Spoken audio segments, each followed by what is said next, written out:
ارشاد فرمایا الا انبئکم، کیا میں تمہیں خبر نہ دوں بے اکبر الکبائر، جو بڑے بڑے گناہ ہیں ان کی۔ وہ ہمہ تن گوش ہو گئے کہ جی حضور ارشاد کیجئے۔ تو آقا کریم نے جو پہلی بات ارشاد فرمائی الاشراک باللہ، اللہ کے ساتھ کسی کو شریک ٹھہرانا ہے، اس کی ذات میں، اس کی صفات میں، اس کے افعال میں کوئی شریک نہیں، وہ وحدہ لا شریک ہے۔ دوسری بات حضور نے جو ارشاد فرمائی وہ ہے وعقوق الوالدین، والدین کی نافرمانی۔ امام فخر الدین رازی نے تفسیر کبیر میں لکھا ہے کہ انسان کے وجود کا سبب حقیقی ذات باری تعالیٰ ہے اور سبب مجازی والدین ہیں۔ تو اس لیے گناہوں میں جو بڑے گناہ ہیں، اکبر الکبائر جو ہیں، ان میں سے دوسرا بڑا گناہ اللہ کے محبوب علیہ السلام نے عقوق الوالدین کو بیان فرمایا۔ تو والدین کے ساتھ حسن سلوک کرنے کی ہمیں تلقین کی گئی، اور یہ شریعت اسلامیہ کا ہم سے تقاضا ہے۔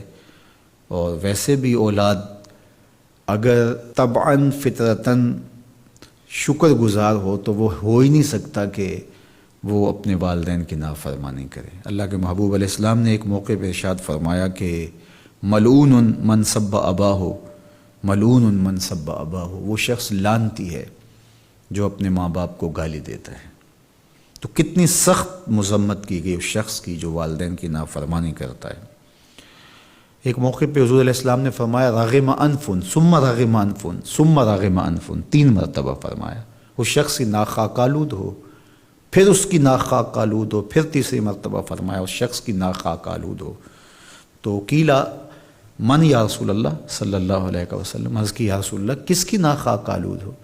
تو آقا کریم علیہ السلام نے فرمایا من ادرک ابویہ عند الکبر احدہما او کلیہما فلم یدخل الجنہ، جس نے والدین کو، ایک کو یا دونوں کو، بڑھاپے میں پایا اور جنت میں داخل نہ ہو سکا، اس شخص کی ناک خاک آلود ہو۔ اور یہ تیسری بات ارشاد فرمانے سے قبل حضور نے تکیہ چھوڑ دیا تھا۔ حضور ٹیک لگائے تشریف فرما تھے، لیکن جب حضور یہ بات ارشاد فرمانے لگے فجلس وکان متکئا، تو حضور بیٹھ گئے اور حضور نے تکیہ چھوڑ دیا، اور حضور نے فرمایا الا وقول الزور، سن لو، تیسری چیز جھوٹی بات کرنا ہے، جھوٹ بولنا ہے۔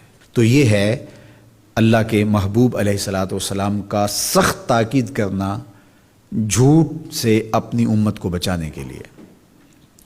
اچھا، یہاں ایک بات رک کے یہ سمجھ لیں کہ جھوٹ بہت بری چیز ہے، لیکن شرک اس سے بڑا گناہ ہے۔ تو اس کی تاکید اتنی زیادہ کیوں کی؟ حضور نے ٹیک چھوڑ دی اور آقا کریم علیہ السلام بار بار ارشاد فرماتے رہے۔ تو اس کی وجہ یہ ہے کہ شرک کو بڑا گناہ سارے سمجھتے ہیں۔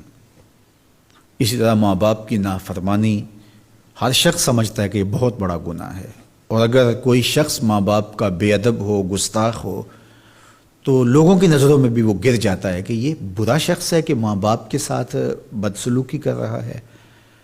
تو یہ 2 گناہ ایسے ہیں کہ جو لوگوں کو اچھی طرح معلوم ہے، لیکن عمومی طور پہ جھوٹ بعض معاشروں کے اندر یوں رچ بس جاتا ہے کہ اس کو عیب نہیں سمجھا جاتا۔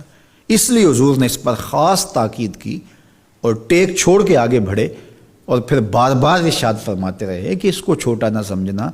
جس طرح اکبر الکبائر میں شرک ہے، اکبر الکبائر میں عقوق الوالدین ہے، اسی طرح یہ بھی اکبر الکبائر میں شامل ہے کہ کوئی شخص جھوٹ بولے۔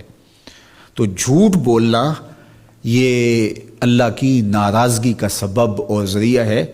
تقریباً 200 قرآنی آیات جھوٹ کی مذمت اور جھوٹ سے بچنے کی تاکید اور ترغیب میں ہیں، اور سینکڑوں احادیث جھوٹ کی مذمت میں اور جھوٹ سے دامن کو بچانے کی تلقین پر مشتمل ہیں۔